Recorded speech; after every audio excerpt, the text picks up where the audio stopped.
अस्सलाम वालेकुम। आज मैं लाई हूँ छोटे बच्चों को आप क्या खिलाएँ, जो बच्चे 8 माह से लेके तकरीबन 7 माह से लेके 1 साल तक होते हैं, उनके लिए ये फूड लाई हूँ आज मैं।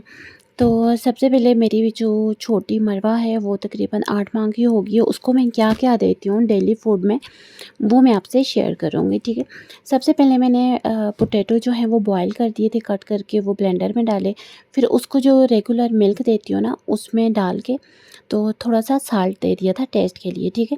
आपने इसमें फ़ॉर्मूला मिल्क में नहीं बनानी, फ्रेश मिल्क में ही बनानी है। ये ब्लेंड करके तो उसको फीडर में डाल के दे दिए। इसको आप स्पून से भी खिला सकते हैं, पर स्पून में बच्चे बहुत कपड़े गंदे करते हैं, तो इस तरह मैंने उसको फीडर में डाल के दे दिया था। तो नेक्स्ट जो है, आप अगर जब भी आप जो भी खा रहे होते हो वो बच्चे को साथ लाज़मी दें। अभी मैं वाटरमेलन की सीड वगैरह सब कुछ निकाल दिए थे।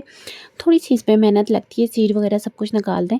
तो उसी तरह ब्लेंडर में ब्लेंड करके तो आपने बच्चे को दे देना है। आप स्पून से इनको भी खिला सकते हैं, फीडर में भी खिला सकते हैं, पर बच्चा जो है ना फीडर में बहुत कंफर्टेबल रहता है, माँ भी कंफर्टेबल रहती है कि चलो गंद-मन नहीं बना, बच्चे ने आसानी से खा लिए। तो कोशिश किया करें कि फीडर में ही दे दें। अगर हाँ, आपकी बहुत हिम्मत है, बहुत हौसले हैं आप में, तो फिर आप उसको स्पून से खिला सकते हैं, ठीक है। बट मुझ में ये हिम्मत और हौसला नहीं है, मैं तो फीडर में ही देती हूँ। तो इस तरह मैंने इसको ब्लेंड कर अच्छा, ये जब आप वाटरमेलन का जो फीडर में बनाएँगे ना, तो इसमें पानी वगैरह बिल्कुल भी नहीं डालना है। और जब भी आप बच्चे को कुछ सॉलिड दे रहे होते हैं ना, उसके आगे-पीछे आधा घंटा कम से कम दूध ना दिया करें। इससे बच्चे का पेट ख़राब होने का खदशा ज़्यादा होता है कि पेट ना ख़राब हो जाए, ठीक है। जो माएँ कहती हैं हमारे बच्चों पे ये असर नहीं करता, हमारे बच्चों पे नहीं चला, उसकी वजह यही होती है कि उन्होंने उसे थोड़ी देर पहले दूध दिया होता है या थोड़ी देर बाद दूध दे देते हैं।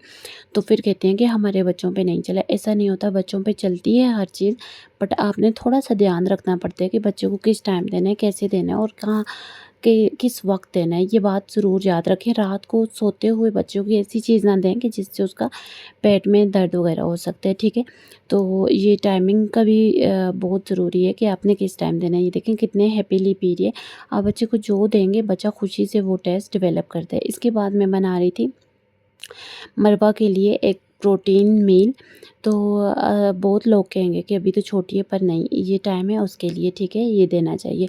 मैंने एग बॉयल कर दिए थे और साथ ही मैश पोटैटो कर दिए थे, ठीक है। इन दोनों चीज़ों को मैं मैश कर लिया था। ये ज़्यादा इसलिए कि मैं अपने दूसरे बच्चों को भी दूँगी, ठीक है। थोड़ा-सा बीच में नमक डाल दिया था और टेस्ट के अकॉर्डिंग और थोड़ी-सी हल्दी, बस इसके अलावा मैंने कुछ भी नहीं डाला था। कुछ बाइंडिंग वगैरह के लिए कुछ भी नहीं डाला था कि आप कहेंगे ये जुड़ा-छुड़ा कैसे है, ये खुद ही चीज़ें जुड़ जाती हैं, ठीक है। मतलब पोटैटो और अंडा खुद ही मिक्सचर आपस में जुड़ जाता है। तो इसकी छोटी-छोटी मैंने टिक्कियाँ बनाई थी, इनकी देसी घी में मैंने थोड़ा-सा ऑयल डाला था, मतलब थोड़ा-सा देसी घी डाला था, उसमें ये बिल्कुल फ्राई हो गई थी और मैंने इसको खिलाई। माशाल्लाह माशाल्लाह बहुत कुछ चीज़ें खाई और इसका पेट भी काफ़ी देर भरा रहा है। Thanks you for watching. Like, subscribe and share my YouTube channel. आप भी अपने बच्चों पे ये ज़रूर ट्राई करें।